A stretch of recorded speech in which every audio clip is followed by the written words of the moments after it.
Orgies and gangbangs are inappropriate, okay? What's up, y'all? It's your boy KevOnStage, and I want to welcome you to Headlines, where we give you the hottest stories in sports and entertainment, as reported by BlackSportsOnline.com. And today's lead story: the Georgia basketball team has a code of conduct specifically for their players, and these rules you would think are common sense, but have been written out just in case the players didn't know. Let me read you some of them, which include: orgies and gangbangs are inappropriate. No means no. Date rape is a serious issue.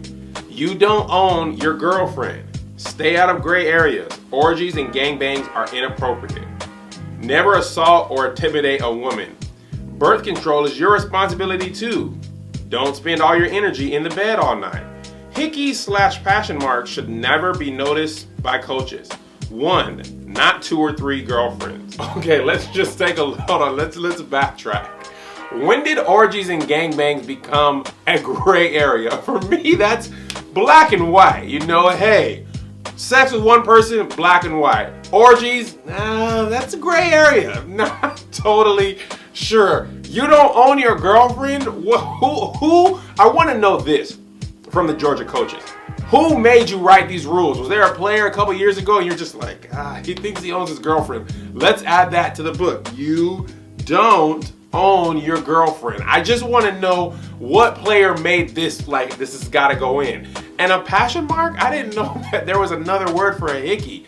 Passion mark. That's interesting. But just in case you guys didn't know, orgies and gangbangs are inappropriate, okay? Good. Where are the parents? I feel like this shouldn't have to be written to the code of conduct, you know, and this is the type of thing, guys, we always want to know why players are kicked off for team rules. Now we can know that owning your girlfriend is breaking a team rule. Like, hey, we had to kick this center off because he owned his girlfriend, and he dealt with some gray areas. I just need to know why these are written in the actual rule book. Let's stay on the subject of college basketball for a moment.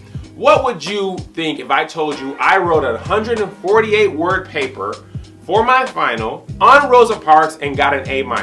You probably think I'm lying. No, a UNC basketball player actually turned in an 148-page paper on Rosa Parks and got an A-.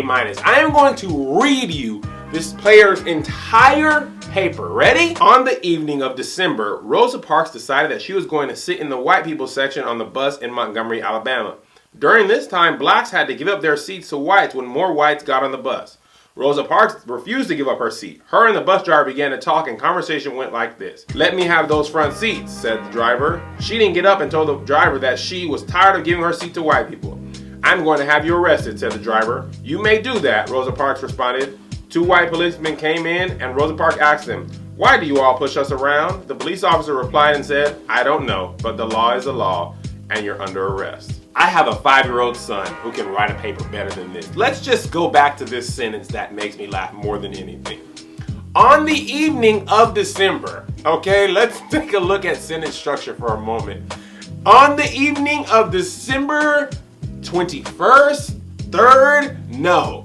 On the evening of December. I love that this player has an imagination. He was like, you know what? The conversation isn't written in the history books. Let me write it. We all know that basketball players, football players have been given a lot of easy access, but actually reading a paper that he got an A- on, it hurts my heart because I wrote some 7, 10, and 15-page papers in my day that still didn't get an A-. This man turned in a tweet, 148 words. I know a tweet is 148 characters, but stay with me. He turned in a tweet paper and got an A-. And UNC still didn't make it to the Sweet 16. This is probably why Tyler Ennis has declared for the NBA. You know what? He's tired of writing 150-page, letter tweets. He's written enough 150-word papers that he's like, you know what? I'm going to the league. This is just too much for me. Good luck, Tyler. Your college career is now over. Also, Deion Sanders' daughter admitted that she's been dating rapper Lil Boosie. I'm sorry, Deion. Look at Lil Boosie. Look at your daughter, and look that your daughter's got to get in line. You know why? Because Lil Boosie already has 4 luxurious gorgeous, beautiful baby mamas. You don't believe me? Take a look.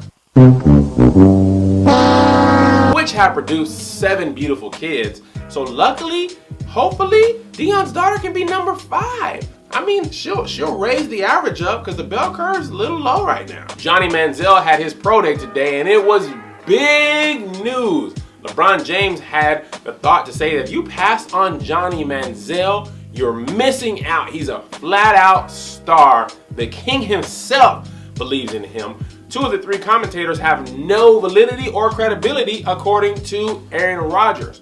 We're going to assume that he's giving validity to Kirk Herbstreit, but we don't know. We will just find out. I, for one, am high on Johnny Manziel. I feel like Johnny Manziel is just a playmaker. He's not tall. He's not, he's not your prototypical quarterback, but he makes plays. He's the Willie Beeman of the new NFL. That's who he reminds me of. Steaming Willie Beeman, partying and making plays, baby. You can't teach playmaker. He's like playing with a creative player on a video game. You're just not supposed to be able to do stuff, and you do, and you're like, oh, the game's cheating.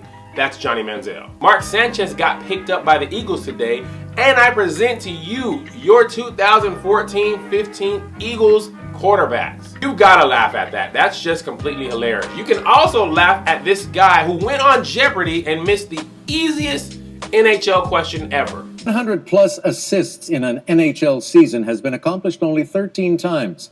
11 times by this player. Joe. Who is Magic Johnson? Oh, no.